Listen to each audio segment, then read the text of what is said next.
స్తోత్రమేసయ్యా. ప్రియమైన దేవుని బిడ్డలారా, క్రీస్తు నామములో మీ అందరికీ సమాధానము కలుగునుగాక. ఆమేన్. ప్రతి దినము దేవుని వాగ్దానం అని ఆత్మీయ చక్కటి కార్యక్రమంలో మిమ్మల్ని ప్రేమపూర్వకంగా ఆహ్వానిస్తున్నాం. దేవుని బిడ్డలారా, ఎలా ఉన్నారు? బాగున్నారా? ఉదయాన్నే లేచారా? ప్రార్థన చేసుకున్నారా?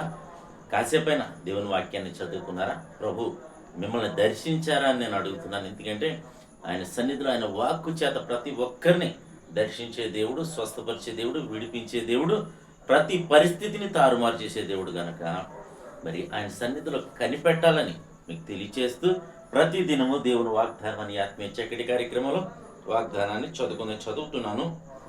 రూతు గ్రంథం 2వ అధ్యాయము 12వ వచనం. యెహోవా నీవు చేసిన దానికి ప్రతిఫలం ఇచ్చును. ఇశ్రాయేలు దేవుడైన యెహోవా రెక్కల కింద సురక్షితంగా నుండినట్లు నీవు వచ్చితివి. ఆయన నీకు సంపూర్ణమైన బహుమానము ఇచ్చునని ఆమెకు ఉత్తరం ఇచ్చాను. దేవునికి స్తోత్రం. ఇక్కడ చక్కటి వాగ్దానం.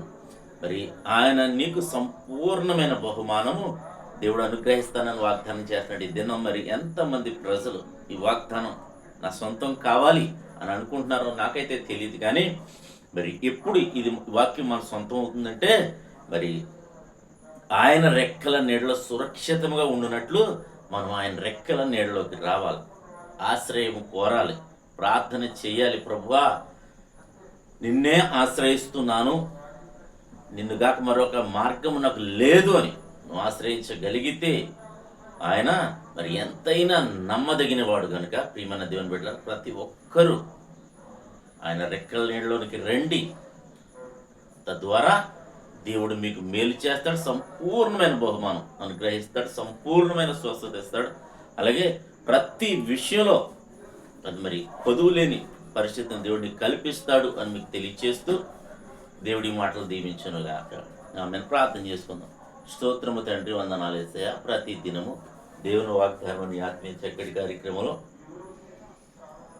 తండ్రి మీరు ఇస్తున్న వాగ్దానం బట్టి స్తోత్రాలు. ఎంతమంది ప్రజలు యూట్యూబ్ ద్వారా, షేర్ ద్వారా, ఫేస్బుక్ ద్వారా నా తండ్రి ఈ రోడ్డు మార్గంని వెళ్తూ చదువుతున్నారు, వారందరి జీవితాల్లో ఈ వాగ్దానం నెరవేర్చమని ప్రార్థిస్తాను. నీ కృపకు మమ్మల్ని అప్పచెప్పుకుంటూ నాయన ప్రతి ఒక్కరి జీవితాలు సంపూర్ణమైన బహుమానంతో నింపమని, ప్రతి ఒక్కరిని అలాగే ప్రతి ఒక్కరికి సంపూర్ణమైన ఆరోగ్యం దయచేయమని, అలాగే వ్యాపారాలు కావచ్చు, వ్యవసాయాలు కావచ్చు, ప్రతి దాంట్లో సంపూర్ణమైన దీవెన ఆశీర్వాదాన్ని నేను ప్రకటిస్తున్నాను. ప్రభానికి వందనాలు. అలాగే తండ్రి ఎంతమంది ప్రజలనైనా ఆయా వ్యాధులతో, ఆయా శోధనలతో, ఆయా ఇబ్బందులతో, నిందల అవమానాలు, పోరాటాలు, పరిస్థితులు వెళ్తూ అందరినీ కూడా జ్ఞాపకం చేసుకోండి. 10th క్లాస్ ఎగ్జామ్స్ జరుగుతున్న బిడ్డలు జ్ఞాపకం చేసుకోండి. అలాగే ప్రభా చిన్న బిడ్డలు మొదలుకుని వృద్ధుల వరకు నీ కాపుదల తెచ్చండి. మా గ్రామాన్ని, మా రాష్ట్రం, మా దేశాన్ని కాపాడమని, మా దేశ నాయకులను, అధికారులను, ప్రధానులను, మంత్రులందరినీ కూడా మీరు కాచి కాపాడమని, వారి వారి పరిధిలో వారందరినీ కూడా నేను మంచి జ్ఞానం ఇచ్చి నేను పరిపాలన చేయడానికి నేను ఆరోగ్యము, బలము, శక్తిని దయచేయమని, అలాగే తండ్రి అక్కడక్కడ యుద్ధాలు జరుగుతున్నాయి ప్రభా, యుద్ధాలు మీ చిత్తమైతే శాంతింపచేసి ప్రజలకు నెమ్మదిని దయచేయమని నేను ప్రార్థిస్తున్నాను. అలాగే తండ్రి ఈ దినం ఎవరైతే మ్యారేజ్ డే, బర్త్డే జరిపించిన బిడ్డలందరికీ క్షేమాన్ని, సమాధానాన్ని ఈ సంవత్సరం అంతయు నీ దయ కిరీటం నుంచి మీరు మహిమ పొందమని క్రీస్తు నామములో అడుగుచున్నాము తండ్రి, ఆమేన్. నేను నమ్ముతున్నాను ప్రియమందిని బిడ్డలారా, ప్రభు మనందరినీ బలపరిచిన విధానం బట్టి ఆయన స్తుతించండి, ఆయన కనపరచండి.